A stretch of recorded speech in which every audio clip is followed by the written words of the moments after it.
Hello and good morning, good afternoon, good evening, wherever you are around the world. Welcome to today's Postgrad webinar session. Today we are joined by Heriot-Watt University, specifically Edinburgh Business School, to talk about the MSc in International Business Management. I'm joined today by Program Director Dr. Swapnesh Masrani. He will be going through the next 30 to 45 minutes talking about the program, talking about what makes Heriot Business School the best place to study and why study in Edinburgh specifically. Now, today's session is live. If you have any questions, any concerns, any issues at all, please pop it in the chat box. Q&A facilities there also. There will be a Q&A session towards the end of this session where we will ask Swapnesh any questions, anything that you might think will be useful to know before applying or anything you need to know post applying perhaps. So please pop your questions in that box. If you are watching on demand, today's date is the 1st of June somehow in 2026. And if you're watching a little bit later on in the year, please, if you see anything date sensitive, please factor that in, that things might change ever so slightly. But for now, Swapnesh, over to you. Hopefully the student will join us halfway through and I'll be back for the end of the Q&A. Thank you. And I'm really excited and delighted to be here talking about the program. The program has been in work in process. So I took over the program director role about 2.5 years ago.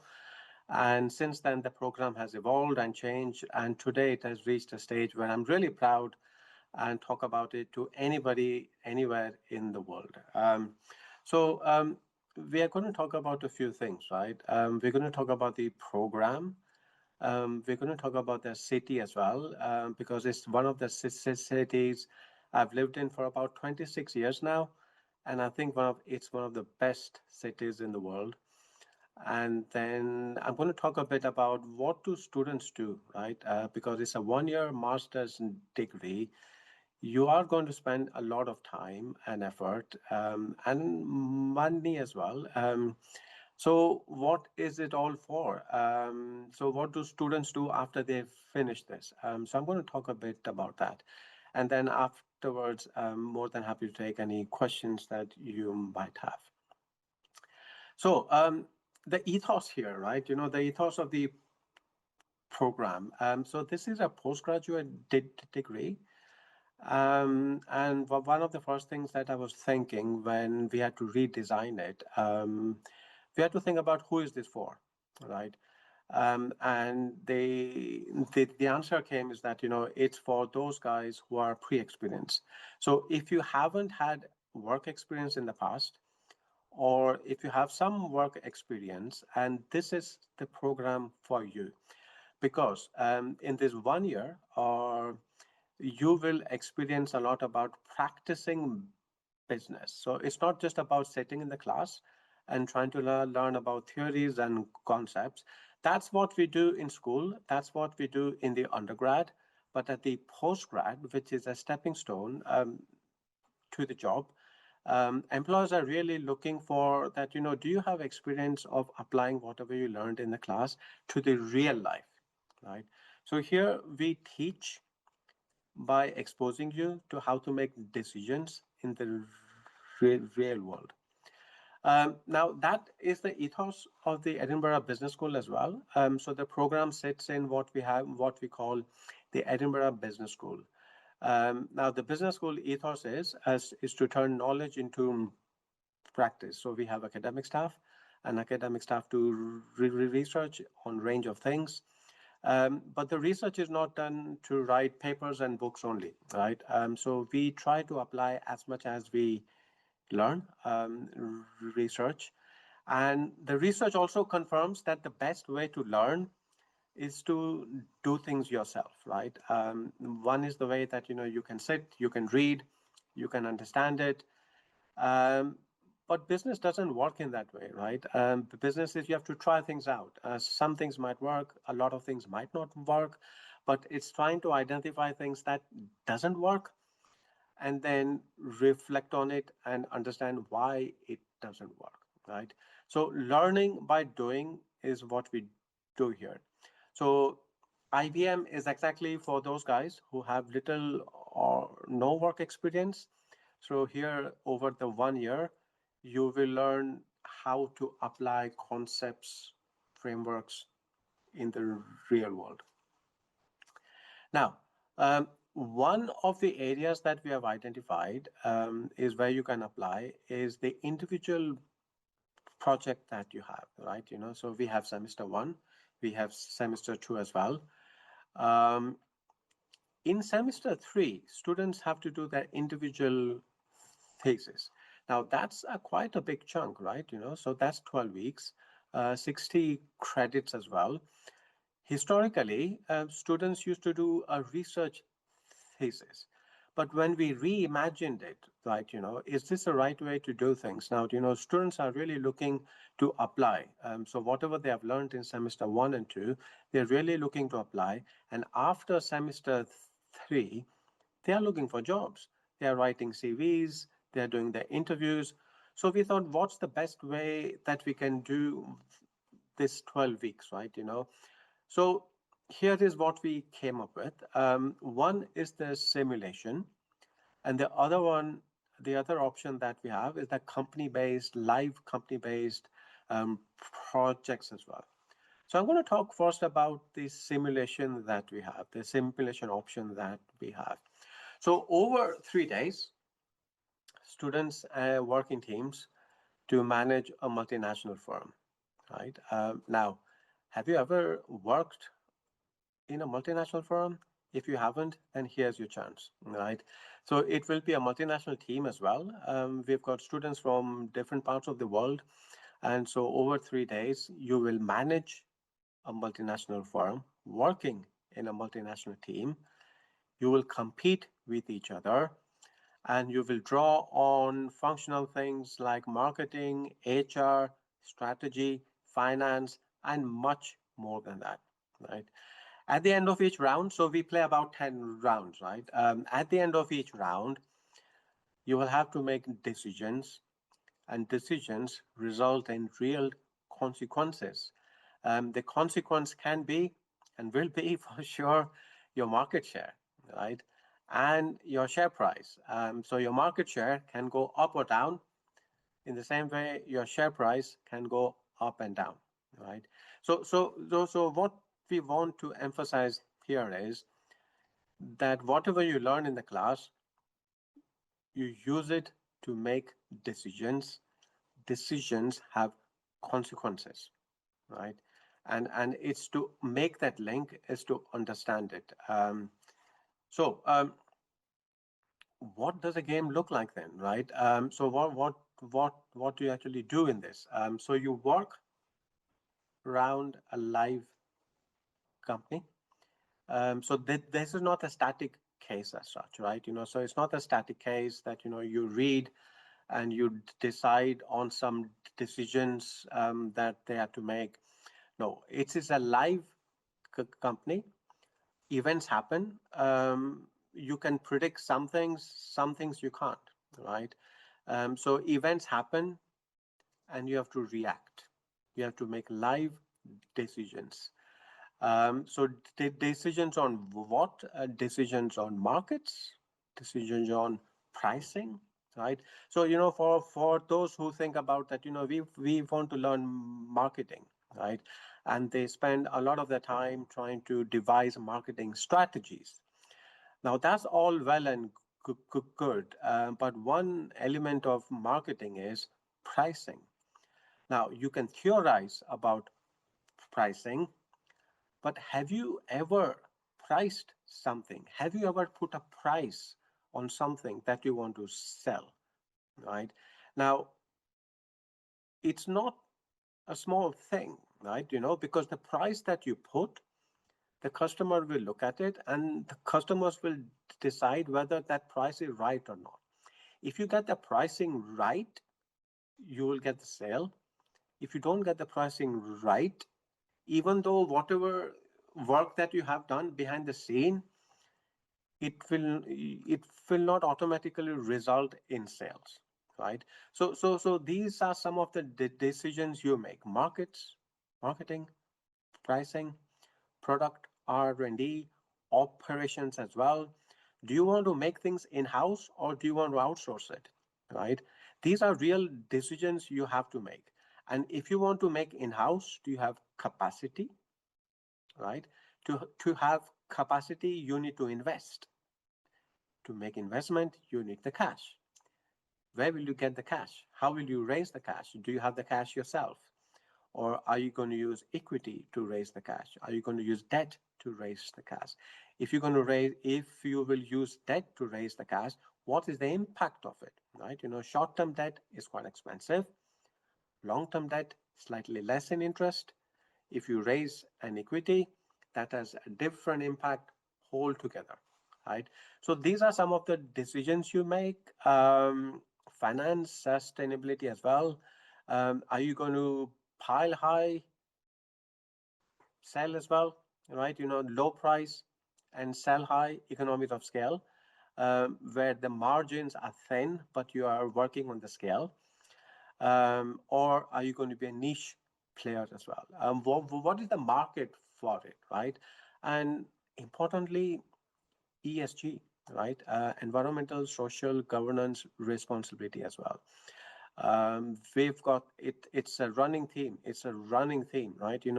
Companies these days, especially the multinational firms, cannot escape, right? But ESG comes with a cost. You have to invest in it. It means that your profitability might come down as well. So that's the trade-off that you have to make, right? You can't just do it all. Money is not unlimited, as much as we all would like to think about it, right? That we have got unlimited access to money, finance. It's actually not, right? Companies and ourselves as well, we have got limited access to cash. So we have to make decisions, right? And it's the decisions that we emphasize here, trade-offs that we emphasize here. That's what you have to make. And you've got to connect the dots, right? Problems don't come packaged as marketing, finance, or HR. Problems come as problems. You have to draw from marketing, you have to draw from finance, you have to draw from HR to solve those things, right? But then you have to recognize that first. And once you have recognized it, then you can begin to solve, right? So there's a two steps there.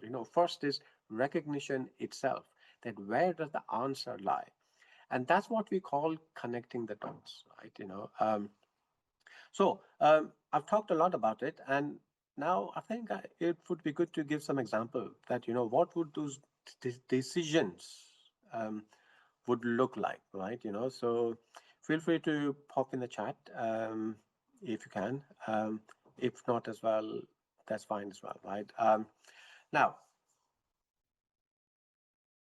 these are some of the real world decisions that you have to make, right? It's a simulation game, so but it's designed on real world events, trade-offs as well. Information, as much as we would like, it doesn't come fully. We have to make sense of whatever we know, So if you connect what's happening in the world now, right? In the Middle East as well, right? Will the conflict end this week, or will it go one more week as well, right? Now that has real world impact, right? Because it has impact on the prices of oil, and the oil price goes up and down. It affects a lot of things as well, right? Your day to day, your groceries are affected because supply chain is affected. The cost goes up. Now, who knows, right? So who knows? We can anticipate it, but we cannot predict it for sure, right? So in this scenario, where firms have access to similar half-ish information, how do you decide, right? So that's what the game is about. And things go wrong, right? And when you decide, what if things don't go as planned to what you thought it would, right? Then what will you do? Will you change your path, or will you stick to the path that you have, right? So these are some of the decisions you have to make. Now, here is a decision for you. Give it a try. So, like we said, you will be running a multinational firm, and the round opens, and you have to decide. So, which are the decisions that you would make first? Decisions about pricing, marketing, or decisions about investing in technology, or decisions about production or international market, which international market you want to work in, Asia, Europe, USA, or Africa as well? Or are you going to decide about sustainability, right? So which are the decisions that you would prioritize? I'm going to give you 2 or 3 seconds to put your answer. And if not, have a think about it, right? So which are the ones, right? Now these decide which type of company you are as well, right? And what are you thinking? Now, what do you think the answer will be, right? What do you think the answer will be? What will you decide? Which type of firm you want to be and what you will decide. Now, I'm going to reveal the answer, right? I'm going to reveal the answer. Um, it's not just one. It's not just one. You have to decide them all. All decisions have to be made. There is no escape, um, right? And every decision you make affects the consequence on other decisions as well, right? So, for example, if you want to be a sustainable company, right? Why not? A lot of emphasis is now been given to sustainability, right? But sustainability comes with a cost. You have to invest. So if you say, well, my company, we don't want to emit as much CO2. So it means that your energy, you have to be energy efficient. Every production process you have has to comply with regulations as well. But that has cost, right? So then you will have to think about that if I want to be a low cost manufacturer or not, right? Now, if you want to invest in ESG, and then you think about that, I want to be a low cost manufacturer, not impossible. Yes, you can do it as well, but there's a consequence linked with it, consequence of cost, right? And then you want to be a multinational firm as well, right? You want to export, you want to set up subsidiaries in different parts of the world as well, right? Now that's a cost. So one decision you make, it's not a decision in isolation. It impacts the other decisions that you make as well, right? Within your firm, right? Now, it's not just you making decisions in the real world. There's competitors as well, and the competitors make their own decisions as well. So the impact after each round that you have on your market share, on your share price, it's not just based on the decisions you make, it's based on the decisions that your competitors make as well, right? So every time we play this game, it's a fresh game each time, right? There is no correct answer.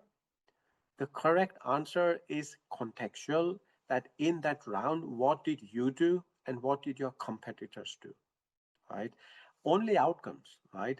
And then after the outcome, it's up to you whether you want to reflect on it and see whether your strategy is making sense or not, or do you want to change your path, right? So these are some of the decisions we make. Now here is another scenario, right? Everybody wants company to be a profitable firm, right? But it doesn't always happen. In the life of a firm, companies do make losses as well, right? And it's as much part of day and night, right? Day and night is bound to happen. At some point, companies do make losses as well, right? Now, when you make a loss, how will you react?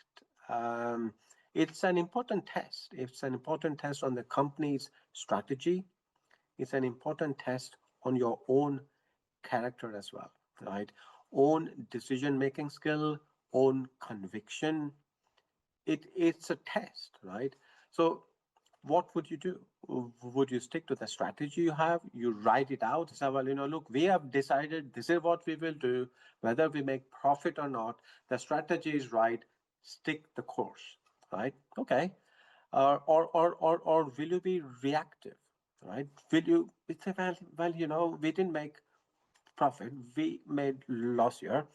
Customers are not buying what we are selling. The price is wrong, right? So we need to change the price. So you react immediately, right? Or are you going to cut some investment, right? You say, well, look, we have made a loss. We need to cut cost. The share price is going down. Shareholders are asking, well, your expenses are high. So we're going to lay off about 500 staff. 500 staff, right? That's a lot of staff. And a lot of families depend on it, right? But it's a decision that you have to make, or you're going to rethink the entire strategy of the firm, right?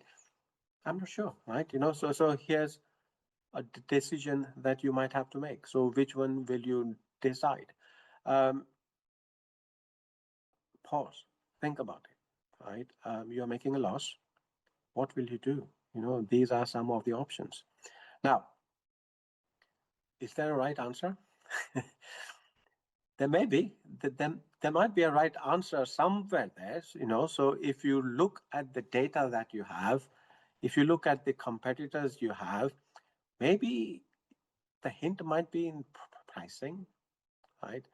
Um, Maybe your pricing is wrong, so you might have to change, right? Now, if you do that, and then that shows you have learned, right? You are learning, you're observing, right? You are reflecting on it, right? Or you're going to stick the course, right? Whichever way, right? Whichever way. Um, these are the decisions that you will have to make, right? So once again, there is no right or wrong answer, but decisions will have to be made, and you will learn based on every decision you make, right? And so it's fun. It's fun. It's tremendous fun for 3.5 days. I'm with you. You are with me. And it's in a room, and teams are competing with each other, and we have run this about 4 times now. The latest round was actually last week, right? The latest round we ran was last week. And if you can find me on LinkedIn, please do. I've posted some pictures there. Students have posted some experiences there, pictures there as well. We had so much fun, right? We had so much fun, and repeatedly, students have said these are the best 3 days that they have spent, right? Because they not only learned about strategy, but they learned about making decisions and living with the consequences, right? Now that's a big step, right? For those people who have experience, who have 5 years experience, 10 years experience, they would understand this, right? That in the real world, you have to make decisions, and decisions have consequences. But if you are pre-experienced, if you haven't worked in the past, or if you have only worked small jobs, um, then this is an important experience that we would like you to have, right? Because this is what employers are after, right? This is exactly what employers are after. That decision you have to make, and you have to own it, right? When you are in employment, now this is not just me, right? So report after report, not just in the UK, but worldwide, employers' reports, government reports have said what are the skills that employers are after when they are hiring entry-level jobs, right? When they are hiring entry-level jobs, what are the skills that they are looking for? It's not just CV, right? So you can't just use your CV to apply for jobs. You have to talk about what you have learned as well, right? And what can you bring? So one of the important things is decision-making skills, right? Can you decide what to do? And once you decide it, can you live with the consequences? Can you own the decisions you make? Second, commercial awareness as well, right? Do you know how company makes money, right? You know where money is made. You know we often see sales figure X amount, right? But do you understand that you know how and where that money is made? What are the costs that go behind it, right? So a bit of a commercial awareness as well. Um, have you worked in teams, right? You know, have you worked in team before? One of the things that you know distinguish human beings from any other species is that we have opinions, at times lot of them, and when we come together and work in a team, it's not always an easiest structure because everybody have viewpoints. And can you bring people together, right? Can you bring people together and form a decision, right? Don't underestimate this skill. It's a very important skill. There is no job in the world that you can do without working in a team, right? Every job in the world you do, even if you are entrepreneur. So at some point you decide that, you know, look, jobs are not for me. I want to start up my own company, right? Fine. You can't do it yourself, right? You know, either you will have to organize a team and you will have to hire staff, right? You know, so by default, it means that you will be working with teams, right? So but working in teams is a very tricky thing, right? You know, so here we learn how to manage teams, how to lead in teams, how to be part of teams, right? um, and more importantly, learning from failure, right? We often talk about successes, that you know, look, so and so, right? You know, here's a success story. Okay. But success cannot be replicated.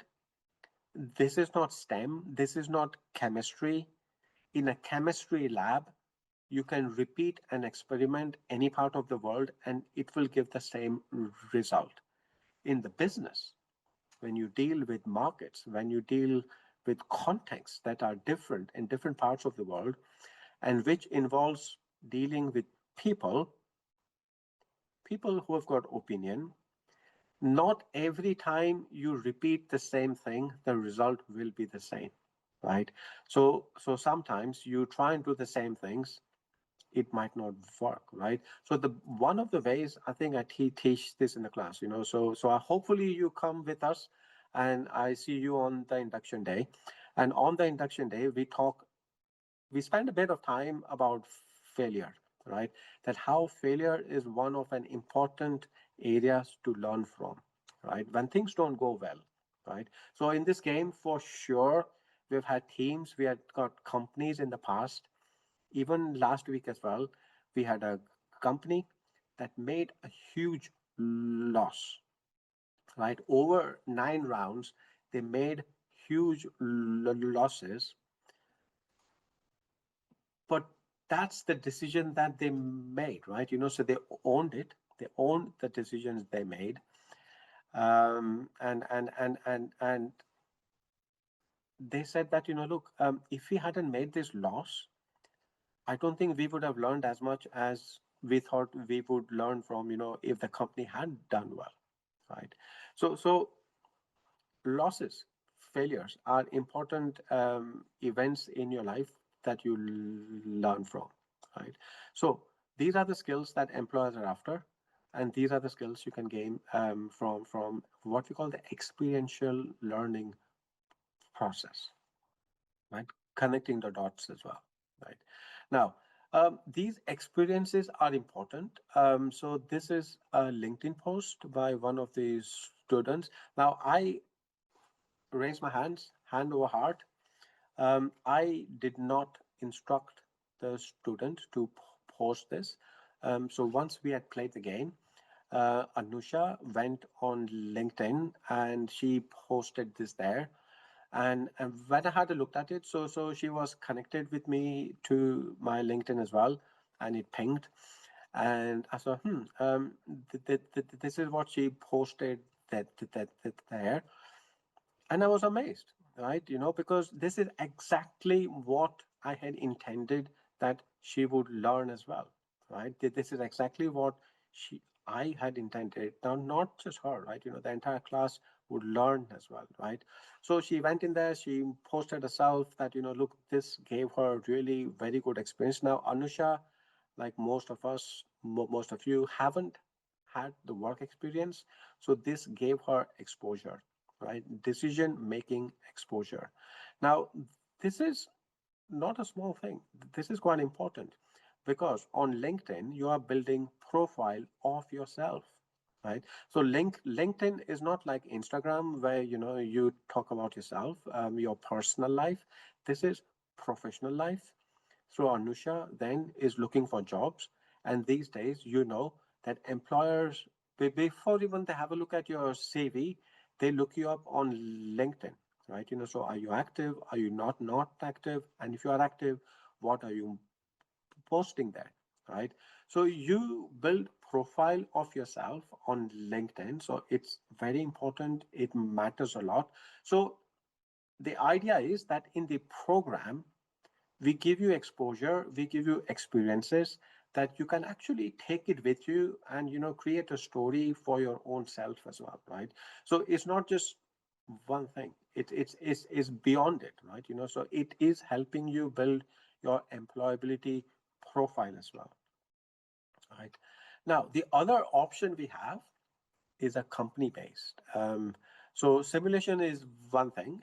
We play live simulation rounds, but the other option, which is quite interesting and a quite popular one as well, is that in the business school we have access to a lot of incubators, small firms, startup firms, and they are always looking for help, and they are always open and excited by working with young enthusiastic students who are brimming with ideas.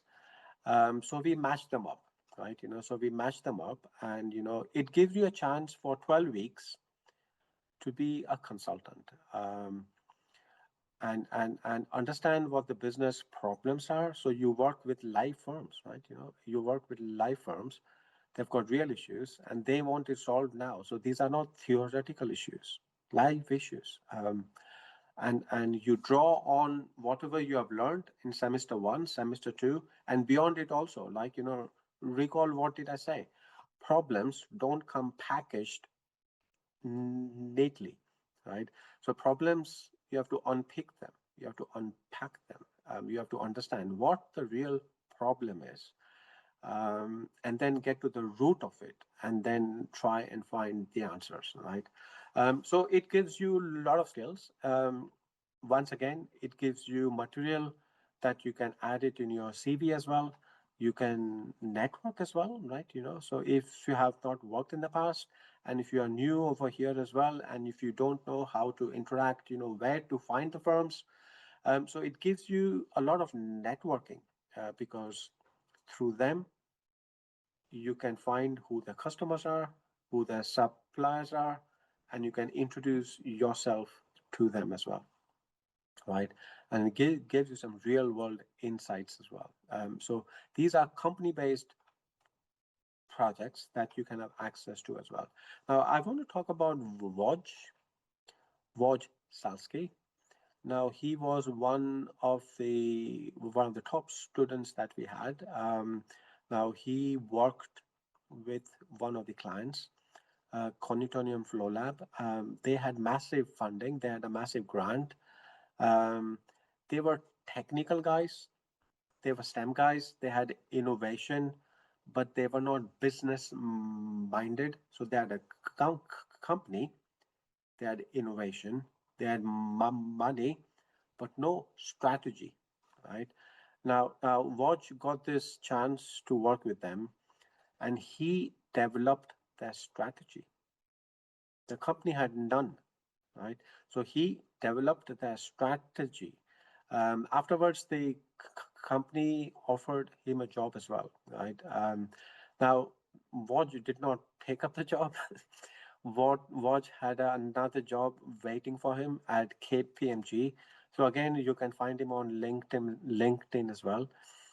He's now at KPMG, right? So these are some real experiences.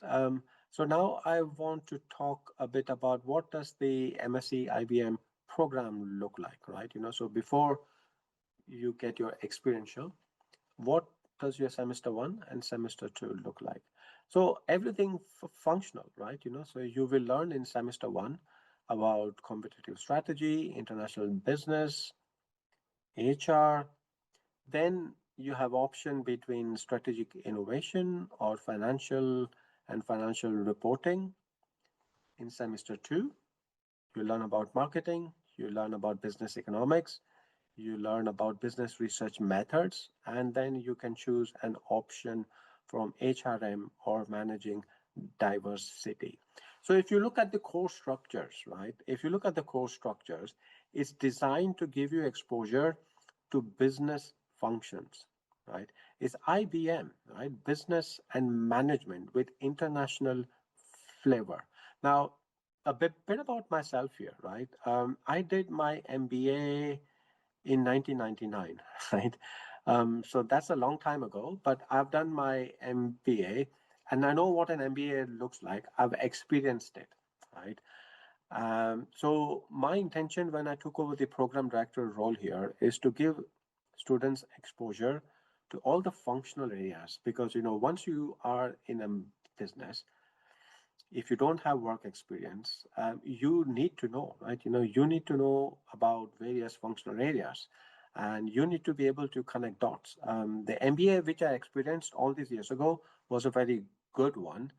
Um, but one of the things missing there is that, explicit focus on connecting the dots. The focus at that time was still on silos, right? Understanding subjects, but not making connections. So here we have designed a program in a way that in semester one and semester two, you understand the functions. Then in semester three, you apply it and you connect the dots. Um, then we have an MSc IBM with advanced practice as well, right? Now, this is a 2-year degree. So in the first year is exactly the same as your 1-year MSc IBM. So your 2 semesters are the same, exactly the same course structure. You will get experience in the business simulation game as well. So last week, the game that we ran, we had invited everyone, right? Those who did not take the simulation pathway, they requested to join, right?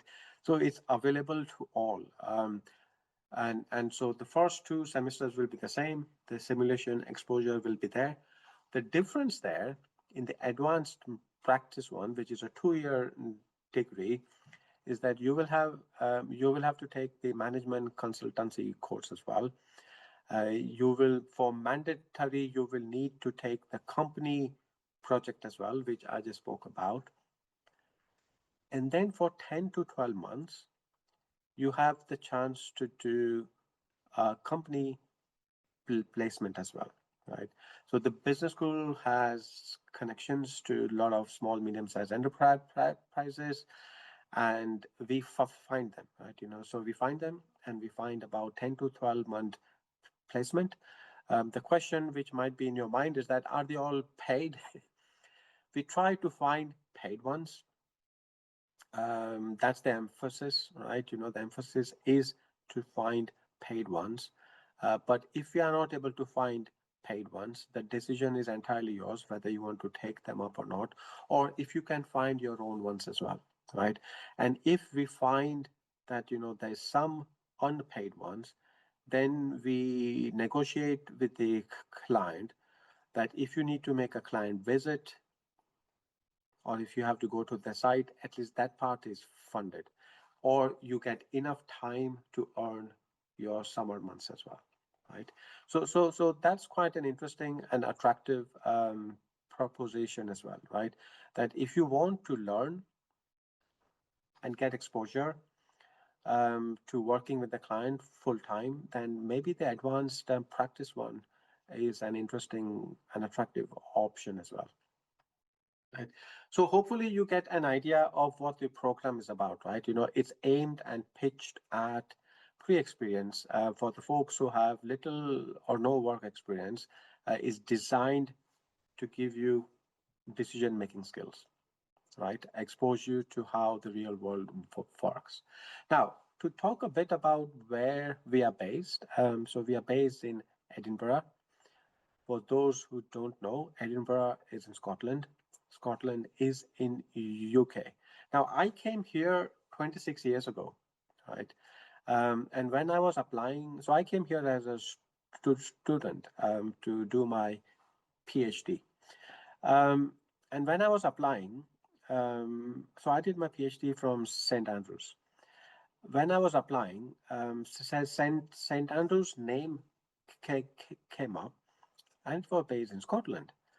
And 26 years ago, I had no idea where Scotland is. So I didn't even think that it's based in UK, right? But which part of the world is Scotland based in, right?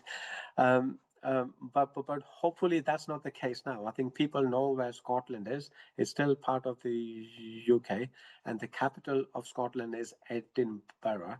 So Edinburgh is the capital of Scotland.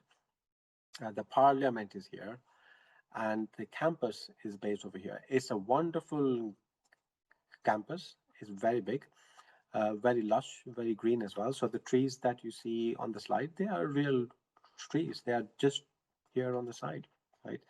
Um, Edinburgh city itself. Now, if you think about UK, from other different parts of the world, right? So my family, my cousins, they stay in India. And when they come to visit here, they want to go London, right? Because UK, London, all the same thing, right? But it's actually not, right? UK is much more than London city, right? Now, London is a hub of finance. The second city after London in the UK, which is the hub of finance, is the Edinburgh city. So Edinburgh historically has been the hub of finance. It's also historically been the hub of IT as well. So there are a lot of banks here. There are a lot of IT firms over here. It's a very friendly city. The one thing that struck me when I came here years ago is how many times people said, thank you, right? So you walk in the shop, you come out of the shop, and, by the time you walked and come out of the shop, there is about 7 times that, people have said, thank you, right? It's a very friendly city to live.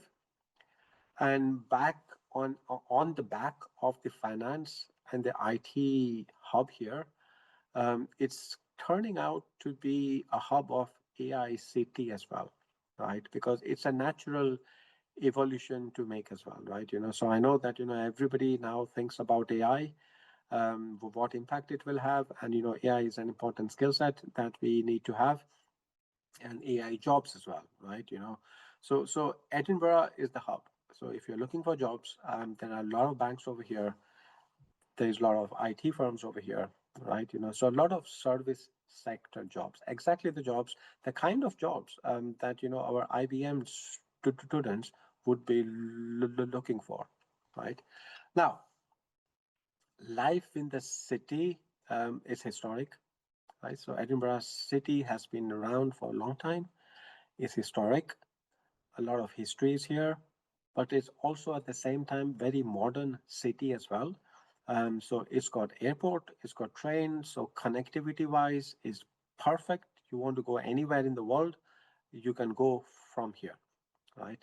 And it's also student city as well. So we've got a lot of universities here, a lot of culture here as well, right? So I don't know if you know, but in August every year we have something called Edinburgh Fringe Festival. So it's when culture comes here, right? So you don't need to step out, right?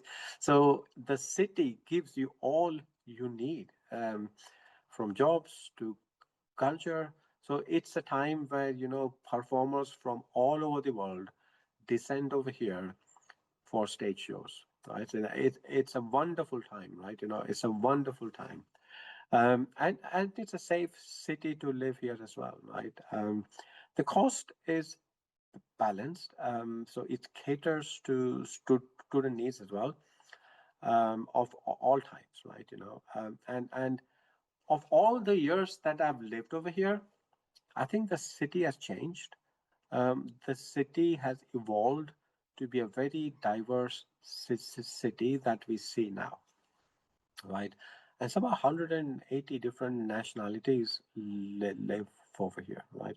So I'm sure you will not feel homesick, right? It's a very nice city to stay. Now, talk a bit about the campus that we have. Its connectivity is brilliant, right? So we have buses going around here, connecting to the city 24/7. It's actually not too far from the airport as well. It's only 3 miles. 380 acres, that's a lot. That's a lot, of green, lush lands. So it's a perfect place to study, right? Perfect place to think, perfect place to contemplate your next strategy that you want to do, right? So, because a master's degree is an important step, it's an important step in your life. You are taking 1 year out, you are committing to time, you are committing to an expense. It has to mean something, right? It has to be a springboard. It has to be a springboard to something really interesting. So, where else to think about that your next move in your career, in your life, than here, right? It's a perfect place here. It's quite safe as well. Now, for students who are first years, so I think university guarantees you accommodation, right? So in your second year, we trust that you have found your feet and you can look for accommodation yourself. But in the first year, you will be given accommodation here, right? We have got sports. If you're interested in sports, we've got the largest sports stadium here. We've got a football pitch here as well. The library is open. There's a lot of food facilities here. Um, it's a home, right? It's a home away from home, right? And you will find me here as well, right? So you're going to find me here as well. So I'm sitting in my office now. I'm on the campus, and I like to work in my office. So I'm in the office most of the days. And if you need to talk to me anytime, just knock on my door and you will see me, right? So here you see some of the pictures of the town, sorry, the campus. It's lovely, right? It's stunning. It's the place where you should be, right? It's a place where you should be. The student life is quite active, quite buzzing as well. The student don't sit still. There's a lot of unions, there's a lot of activities to suit whatever interest you have. If you're in sports, in culture, couple of months ago, the student union also established a women in AI team as well, right? So for those who are interested in AI, there's a special student union hub on that also, right? If you're interested in music as well, if you're interested in economics, right? So point being, there's a lot of activities for you to do here. Um, Graduate outcomes, right? Now this is an important part, right? I've talked a lot about what the program is about, how we equip you with different skills. But then what? What happens, right? Now, I've compiled a list of firms that over the years students have ended up with, right? So one of the things I did when I took over the program director role is that I've made a program specific LinkedIn page, a program specific alumni LinkedIn page. So once you finish, you join IBM alumni LinkedIn page, and people have joined. And I've just gone through where they are now, right? So these are not made up or university employer list. These are IBM, right? So these are fetched from the LinkedIn page that I made about 2.5 years ago. And I went through all the places that students have ended up. So these are some of the firms that students have ended up with, right? So employers do find students and the program useful. And these are some of the names, right? And a lot of them have also gone on to work with small and medium-sized enterprises as well, right? Now, I don't know if you know, but in the UK and Europe, more than 50% of employers are small and medium-sized firms, right? So they are not the household names that we know, but they are big employers. So a lot of them have also gone on to work with small and medium-sized firms whose names I've not put in here because in different parts of the world they will not be recognized. So I've just identified the names that people from different parts of the world would recognize. But I would like to say a lot of them have gone on to work with small and medium-sized firms as well. Now, do we have Kundan with us? Now, Kundan, if I can introduce her, Kundan has been one of the top students we have, right? Now, I do remember the induction day as well, when I met her. And I asked her, what are you here for? What do you want to do? Because I want to understand, right? I want to understand what you are here for. Because then I want to help you achieve your objectives, right? I want to help you as much as I can. And one of the things that she said, it actually stuck with me, right? She said to similar extent, right? She had said that I want to make as many international friends as I can, right? So Kundan is from Pune, right? If I'm not wrong, from India. And one of her objective was to make as many international friends as she can. Now, Kundan is on our MSc IPM Advanced Practice course degree, where you get about 10 to 12 months placement as well, right? So as we speak, she's taking time off her placement to have a chat with you. Good morning, everyone. I'm Kundan. I'm an international business management student. Currently, I'm working with a prop tech company, Scottish company, and I am playing a business development and marketing manager role. As Swapnish mentioned, one of my goals was like to make international friends, but like not just like limiting the connections to friendships. We have a lot of group assignments throughout the course, and it's such a good experience to come together and collaborate with these students.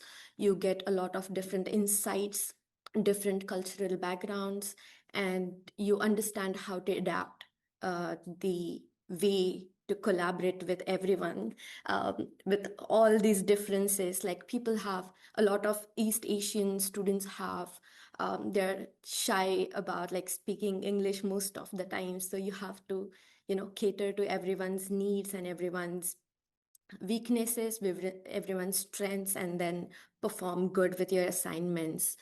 Another thing I would like to highlight is the university has excellent career services, excellent well-being services. So if you are dealing with any personal issues, personal challenges, the university has well-being services where you can reach out, share your concerns, and the university will show you support and guidance through it.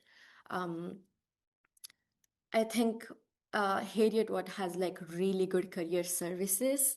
For my placement year, I definitely had to go through a period of time where I had to prepare for the applications, prepare for the interviews, and counselors you are assigned for second year, they start working with you from the end of first semester. So it's a really lengthy process, but you are guided really well throughout it. And I think it's an excellent course. You come across a lot of opportunities, and Edinburgh is a lovely city. It's a thriving city for international students. So I wish you all the best. Thank you. Thank you, Kundan. And thank you as well, right? I think the aspect that you picked up there, right? The aspect of support, right?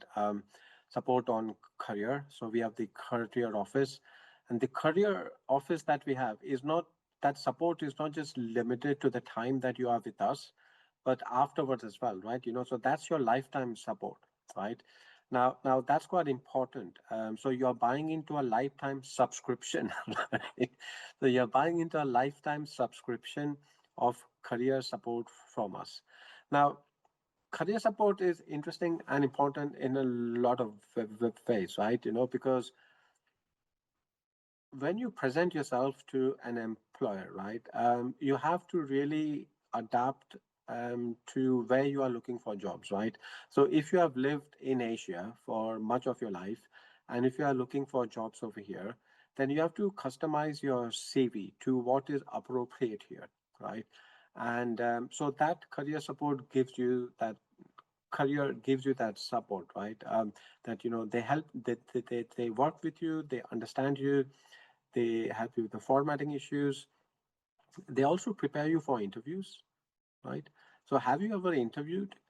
Now, if you are pre-experienced, then I would think that you might not have done interviews, right? Now, jobs are gotten and lost on interviews, right? A lot of the times. If you perform well in the interview, then job is yours, right?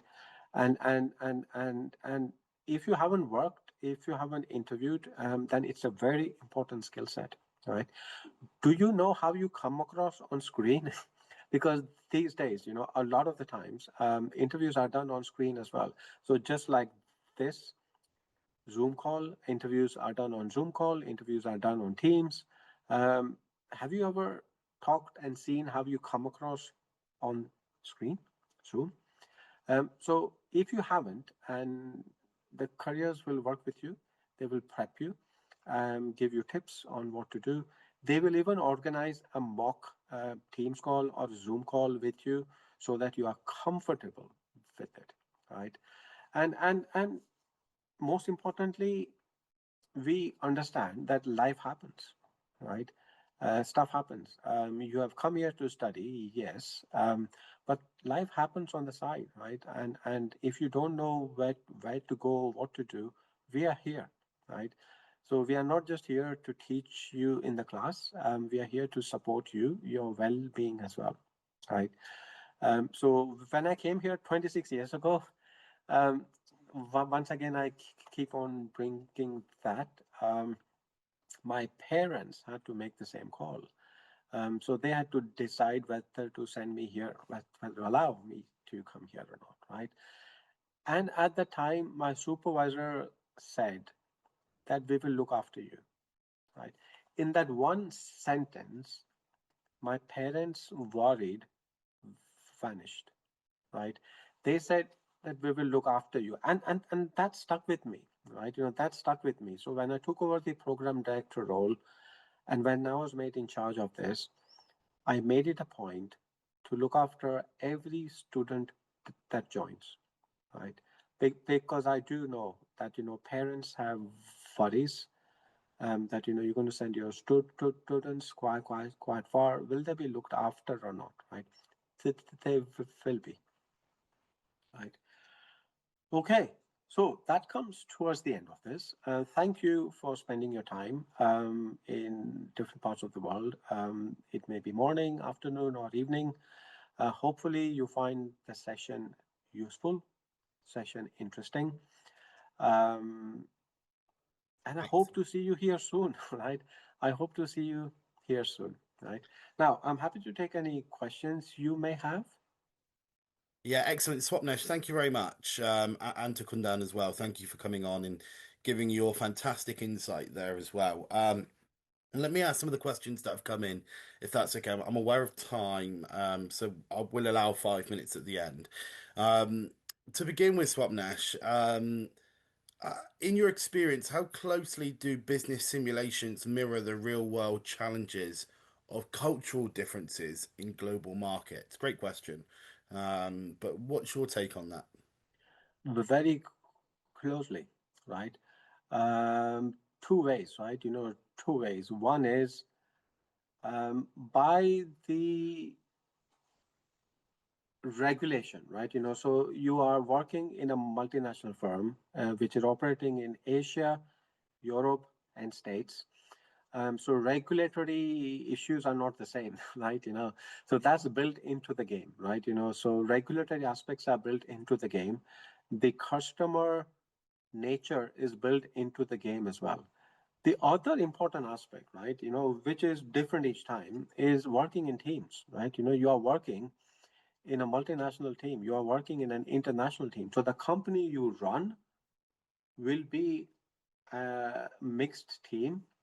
So we have people, of course, from India, right? We have people from China, we have people from different parts of Europe, we have people also from UK.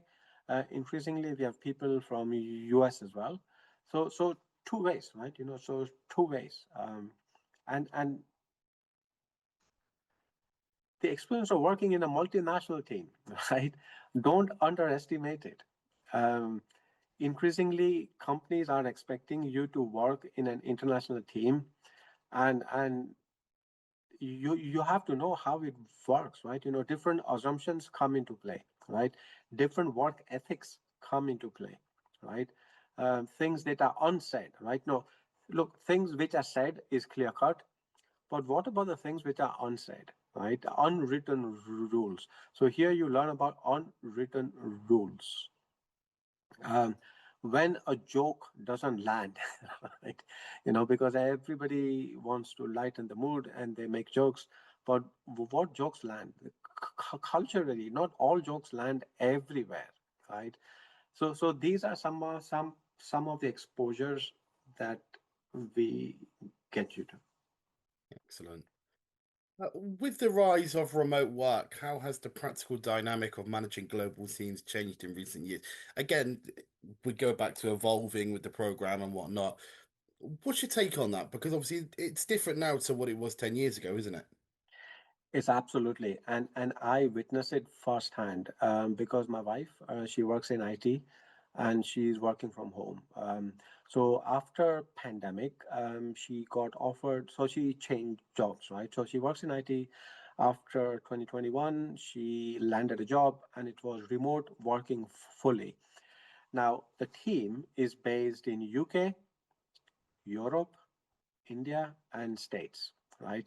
So this is the daily work, right? So that's the team that she works in every day. Now they never meet face to face. They meet face to face on the Zoom call, but they have never met each other in real life, right? So it's a thing to think about that what is a company, what is a team? It's built on people's interaction with each other. It's built on the culture dynamics that you have in the team, right? If a team performs well, it performs well, and you are trying to unpick why it does well. It does well because the culture of the team, right? The culture plays an important part, and every team will have a culture of its own. Now, when you are in the office, what we call the water cooler chats, right? You can get up your desk, you can have a chat on the side, and that's how the culture of the team builds on, right? Now, how do you have the water cooler chats when you are remote working full time, right? Now, I asked this question to my wife as well, right? That how is it that your team does so well, right? You have never met each other, you talk to each other on the call each day, but you have not physically met, right? And the important thing she said was, I think you get used to it. One thing that she said, you get used to that. The other thing she said that after a time, you have to stop thinking that you are remote working. That's your office, right?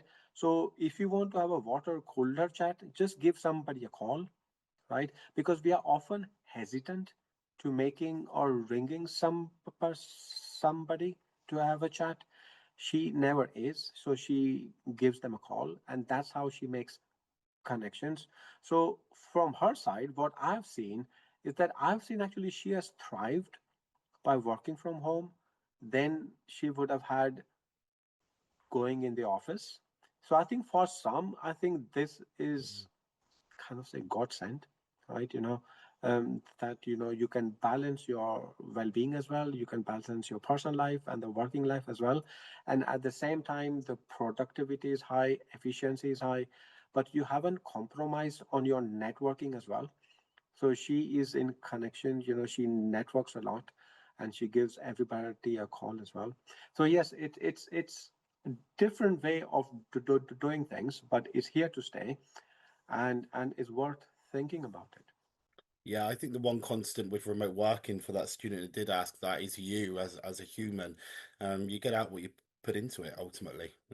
So like Swapnesh mentioned there, his wife remote work and we remote work. And if you want it to be difficult, it can be difficult. And if you want it to be easy and you want it to be exactly like it is in the office, then it can be. So thank you for your time. I think that's a great way to finish on Swapnash. I've got to be conscious of time. We do advertise this as just an hour long. So if anyone has any questions, thank you for your time. Thank you for your time to the student for coming on as well. Please submit your questions to webinars@postgradsolutions.com. International business management and advanced practice are always really popular. So please send over your questions, reach out to Swapnesh on LinkedIn. Please apply for September 2026. If you're stuck and you think it's a little bit too late, they are taking on for 27 very soon also. So please let us know and we'll be in touch. Take care, everyone. Thank you. Bye bye.